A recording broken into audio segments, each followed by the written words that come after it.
Hello' everyone, আজি বনাবলৈ ওলাইছো টেকেলি পিঠা। ইয়াৰ চাউলখিনি মিক্সিত প্ৰথমে গুড়ি কৰিবলৈ লৈছো। চাউলখিনি গুড়ি কৰি ললো আৰু নাৰিকলটো লাহেকে গুড়ি কৰি লৈছো। নাৰিকল দেখিছে, নাৰিকলটো আজি বৰ ধুনীয়া। চাউলখিনি দেখিছে নে, বৰ ধুনীয়া। এখেতে সুধি আছে কেতিয়া খাবলৈ পাম, আমি কেতিয়া খাবলৈ পাম। আমাৰ এজনী টিকলি হয়, আমাৰ ঘৰৰে চবতকৈ সৰু ছোৱালী। আৰু মায়ে কি কৰিছে, পিঠাখিনি গুড়ি কৰি ললে। প্ৰথমে চালি লৈছে চাউলখিনি আৰু অকমান পানী মিক্স কৰি দিছে, আৰু পানী মিক্স কৰি কিনে অকমান চ'দা দিছে আৰু চেনি দি দিছে।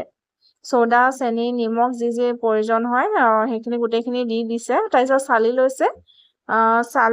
চালি পেলাই কি কৰিছে মায়ে, আমাৰ ইডলি ষ্টেণ্ড আছে, ইডলি ষ্টেণ্ডতে গোটেইখিনি ভৰাই দিব। আৰু এতিয়া পানীখিনি উতলাই ৰাখি আছো। গোটেইখিনি একেলগতে হৈ গলে ভাল, অলপ সময় কম লাগে। দেখিলে উতলাই দিছো, খুব বেছি 5 মিনিটতে গোটেইখিনি হৈ গৈছে। ৰেডি হৈ গল। Bye bye.